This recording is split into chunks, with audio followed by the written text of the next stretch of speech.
بسم اللہ الرحمن الرحیم۔ صرف ہاتھ اٹھا کر تانا زنی کرے اس کے ہاتھ ٹوٹ جائے، مطلب ہے اتنا کافر سخت اس شخص کی بات ہے۔ تو اس کی باندی نے آ کے خوشخبری سنائی، مبارک ہو ابو لہب، اللہ نے تمہیں بھتیجا دیا ہے، اللہ نے تمہیں، اسے تو معلوم نہیں تھا کہ پیغمبر ہوں گے اور وہ ایمان ہی نہیں لایا مرتے دم تک، تو اس نے بھتیجے کی ولادت سمجھ کر، اب اللہ کے ہاں سے تو محمد پیدا ہو گئے نا صلی اللہ علیہ وسلم، حضور آ گئے، اس نے حضور کے میلاد کی یعنی ولادت کی خوشی منائی، بھتیجا سمجھ کر، اپنا نبی سمجھ کر نہیں، بھتیجا سمجھ کر اس نے خوشی میں کہ میرا بھتیجا ہوا ہے اپنی یہ دو انگلیاں اوپر کی اور اشارہ کر کے کہا، جاؤ سبیبہ، میں نے اپنے بھتیجے محمد کی ولادت کی خوشی میں تمہیں آزاد کر دیا، ایسے کی آزاد کر دیا۔ گزر گیا وقت، عمر بھر دشمنی کرتا رہا، اسلام کی مخالفت کرتا رہا، اس کی مذمت ہوئی، مر گیا بالآخر۔ مرنے کے سال بعد، ایک سال بعد، اپنے ایک اور بھائی آقا علیہ السلام کے چچا حضرت عباس بن عبد المطلب کو خواب میں ملا، حضرت عباس کو خواب میں ملا، یہ بخاری شریف میں حدیث ہے۔ اور خواب میں ملا تو حضرت عباس نے پوچھا، ابو لہب بھائی بتاؤ، تم مر گئے کفر پہ، تمہارا کیا حال ہے اور تمہارے ساتھ کیا بیتا؟ اس نے کہا وہی جو محمد مصطفیٰ صلی اللہ علیہ وسلم نے فرمایا تھا، دوزخ میں جل رہا ہوں، کفر پہ مرا، دوزخ میں جل رہا ہوں، آگ میں، میرے اوپر آگ ہے، نیچے دائیں بائیں آگے پیچھے آگ رہتی ہے۔ صرف پورے ہفتے میں ہر پیر کا دن جب آتا ہے، پیر کا دن جو ولادت ہے، میلاد مصطفیٰ کا دن، جب پیر کا دن آتا ہے تو دوزخ کی آگ مجھ سے کم کر دی جاتی ہے۔ اور ان دو انگلیوں سے جو میں نے حضور کی ولادت کی خوشی میں اشارہ کر کے صحابہ کو آزاد کیا تھا، ان انگلیوں سے تھوڑا سا ٹھنڈا پانی نکلتا ہے، وہ پی کر اپنی پیاس بجھاتا ہوں، اور پیر کا پورا دن جو مصطفیٰ کی میلاد کا دن ہے، اس دن دوزخ کی آگ کی تخفیف رہتی ہے۔ کافر ہو کر مرا، دوزخ میں ہوں، مگر میلاد مصطفیٰ کے دن دوزخ کی عذاب مجھ پر بھی کم کر دیا جائے۔ اختلاف تھا، جو شریعت آپ پیش کر رہے تھے قرآن و حدیث کی شکل میں، اس سے اختلاف تھا، آپ صلی اللہ علیہ وسلم کی ذات سے نہیں۔ آج جو لوگ نبی کریم صلی اللہ علیہ وسلم کے تعلق سے بہانے بازیاں کرتے ہیں اور کہتے ہیں کہ ابو لہب، اس نے نبی کریم صلی اللہ علیہ وسلم کے پیدائش کے موقع پر آپ کی میلاد کی خوشی میں اپنی لونڈی سویبہ، جس نے آپ صلی اللہ علیہ وسلم کی میلاد کی، آپ کی پیدائش کی خبر دی تھی، اسے آزاد کر دیا۔ اور بخاری کی ایک روایت، یہ حدیث نہیں ہے، ایک واقعہ ہے جسے امام بخاری نے تعلیقاً نقل کیا، یہ حدیث نہیں ہے، بات یاد رکھیے گا۔ بعض لوگ اسے کہتے ہیں بخاری کی حدیث ہے، بخاری کی حدیث نہیں ہے۔ حدیث اسے کہتے ہیں جو آپ صلی اللہ علیہ وسلم کے قول، فعل اور تقریر ہو۔ یہاں نہ آپ کا قول ہے، نہ آپ کا فعل ہے، نہ آپ کی تقریر ہے، کچھ نہیں ہے۔ بس ایک خاندان کے کسی شخص نے خواب بیان کیا کہ ابو لہب کو اس انگلی کے ذریعے کچھ پانی مل جاتا ہے، جس کے ذریعے وہ عذاب کے اندر کچھ تخفیف پاتا ہے، جس کے ذریعے اس نے اشارہ کر کے محمد رسول اللہ صلی اللہ علیہ وسلم کی میلاد اور آپ کی پیدائش کی خوشی میں لونڈی کو آزاد کیا تھا۔ یہ خواب ہے اور خواب کی کوئی حقیقت نہیں، یہ سچا بھی ہوتا ہے، جھوٹا بھی ہوتا ہے۔ اور قرآن مجید نے ابو لہب کے ہاتھوں کو ٹارگٹ کیا، کہا کہ تبت یدا ابی لہب، ابو لہب کے ہاتھ ٹوٹ جائے، ستیہ ناش ہو جائے۔ اور انگلیاں ہاتھوں میں ہوتی ہے، قرآن جب یہ کہہ رہا ہے کہ ابو لہب کے ہاتھ اس کے لیے تباہی اور بربادی کا ذریعہ بن جائے، تو اسی ہاتھ کے ذریعے اسے کیسے سکون مل سکتا ہے؟ سوال نہیں پیدا ہوتا ہے۔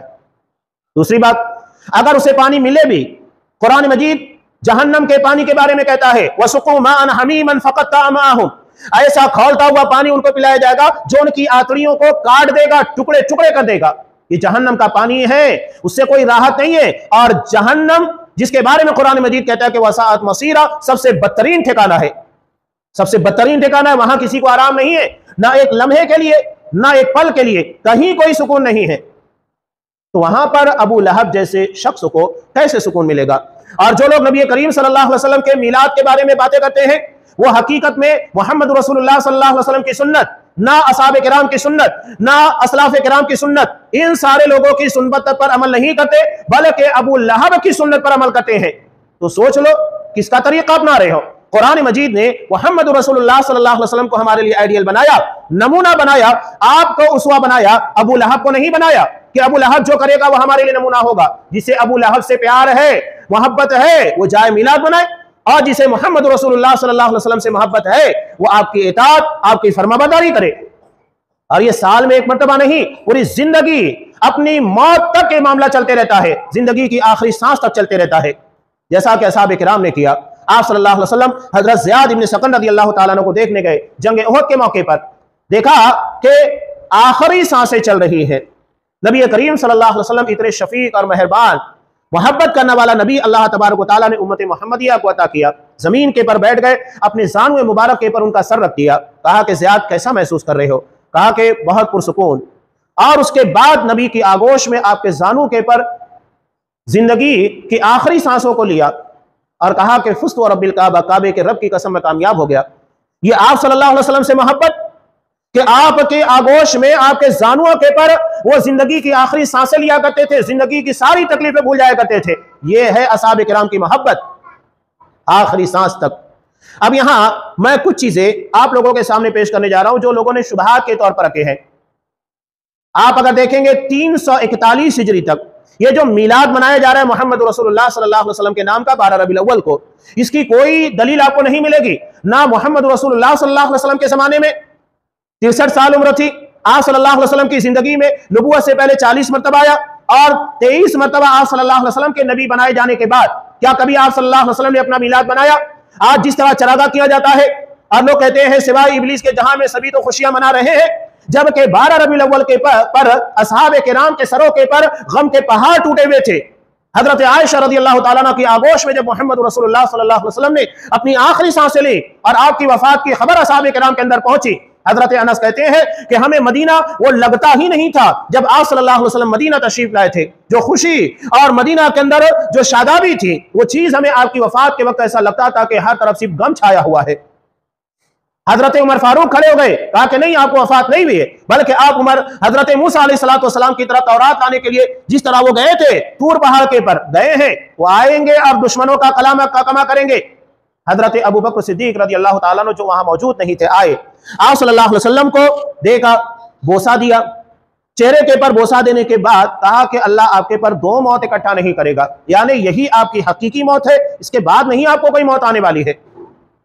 مسجد نبی کے اندر تشریف لائے، اصحاب کرام جمع ہیں، عمر فاروق لوگوں کو خطاب کر رہے ہیں۔ حضرت ابو بکر صدیق رضی اللہ تعالیٰ عنہ نے حضرت عمر فاروق کو بٹھانا چاہا، نہیں بیٹھے، کھڑے رہے۔